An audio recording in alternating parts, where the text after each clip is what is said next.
Iya, Mas Jaya, betul sekali. Jadi kalau kita melihat the lowest common denominator-nya adalah selalu kepentingan ekonomi ya. Hmm. Kalau kita bicara mengenai ketahanan regional, semuanya juga fondasinya tentu fondasi ketahanan ekonomi.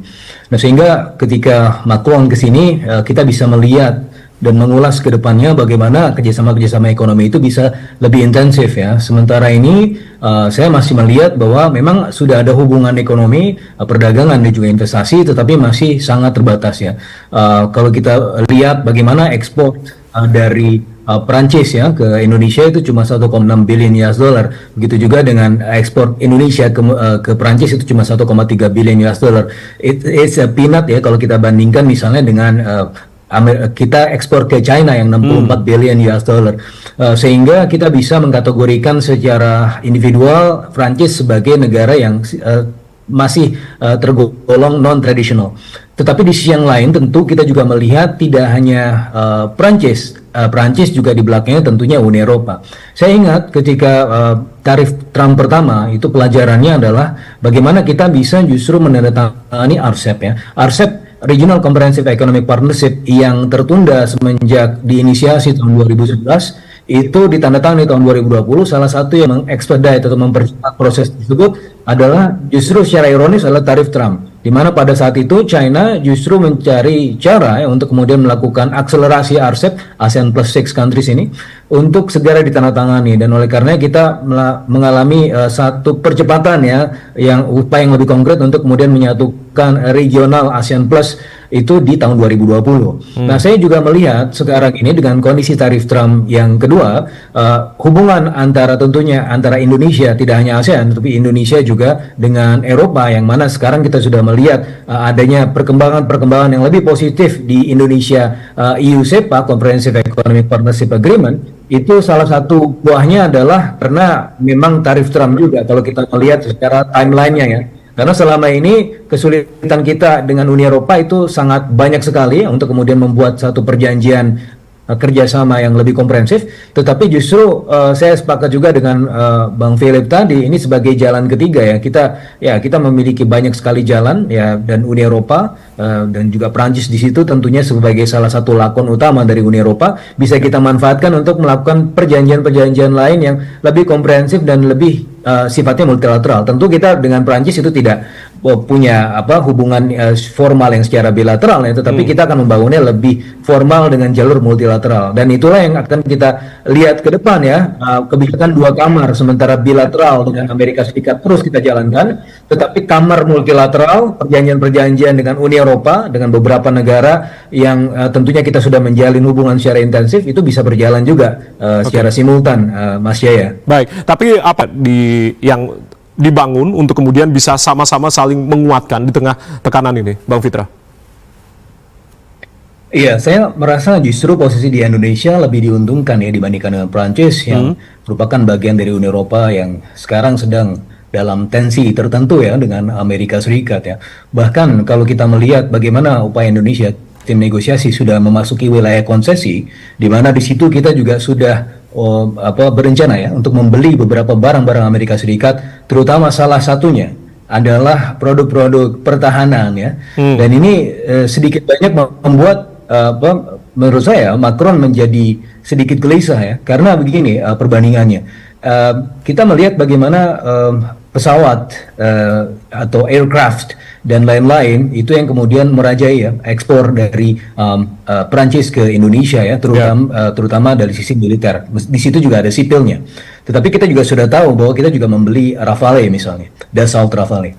Nah, kalau dibandingkan harganya misalnya dengan Amerika Serikat, F-16 Fighting Falcon itu cuma 65 juta dolar dibandingkan dengan Rafale yang dengan spesifikasi yang kurang lebih sama itu 120 juta dolar.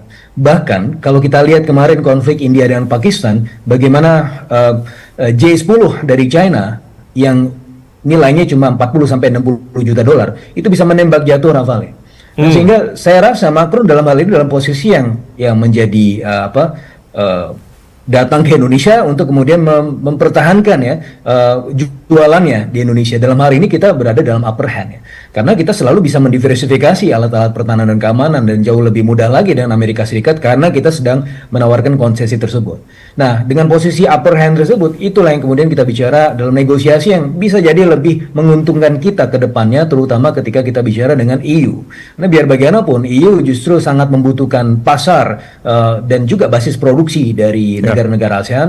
Sebelumnya juga ke Vietnam ya, Perancis, sebelum juga ke Indonesia. Ini juga pada akhirnya kalau kita lihat ya, saya melihat bahwa posisi Indonesia yang diuntungkan ini justru kita bisa melakukan hal-hal yang jauh lebih signifikan ya, entah itu kemudian dalam konteks perdagangan dan juga investasi, Mas Jaya. Oke, artinya Anda tadi katakan begitu Mas Fitra, Macron ingin kemudian meyakinkan Presiden Prabowo bahwasanya Rafale ini kemudian mungkin jangan sampai seperti halnya insiden India Pakistan kemarin, atau seperti apa kemudian Anda baca untuk meyakinkan Presiden Prabowo untuk jangan sampai berubah pikiran terkait dengan 42 unit pesawat jet atau jet tempur Rafale ini, atau seperti apa Bang Fitra?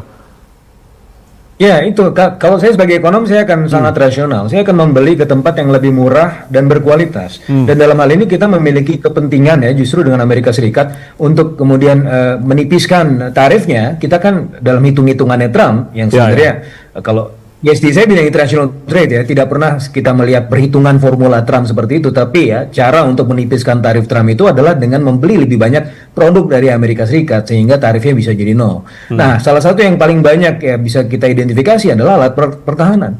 Dan tentunya ketika kita membeli dari sana, ya kan harus ada yang direalokasikan dari mana ya, dari Perancis. Nah, apalagi harganya sudah 2 kali lipat dari F-16 Fighting Falcon.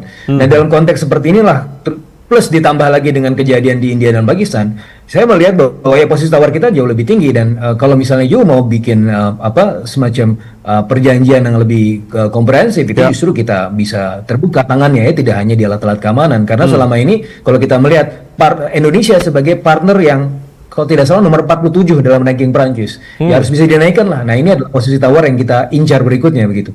Oke, oleh Bang Philips terkait dengan banyak sekali kerjasama tidak hanya di bidang pertahanan, tapi juga banyak kerjasama yang kemudian dijalin.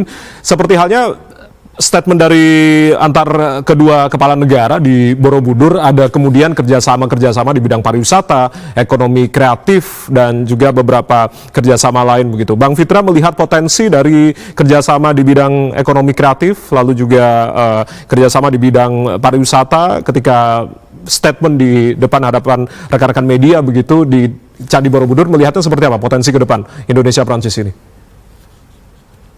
Ya, saya rasa pariwisata ada satu hal nih, karena kita tahu bahwa Prancis adalah tempat tujuan wisata utama dunia ya, yang mana itu bisa kita contoh juga. Tetapi secara umum kita juga bisa melihat bagaimana potensi ya pengembangan atau perluasan jaringan rantai produksi regional dan global. Ya, seperti misalnya banyak barang-barang dari kita yang bahkan ekspor utama Indonesia ke Prancis ya, 300 juta dolar kalau kita kumpulkan itu mayoritas di electronics. Nah, electronics ini bisa kita kembangkan lebih lanjut untuk mengembangkan jaringan rantai produksi yang lebih intensif dengan Prancis. Ya, bagaimana kita juga melihat kalau dari sisi Economic Complexity Index, Prancis itu nomor 16, sementara Indonesia itu nomor 60-an ya, sehingga saya melihat ada potensi konvergensi antara dua negara dalam konteks spillover effect dalam teknologi.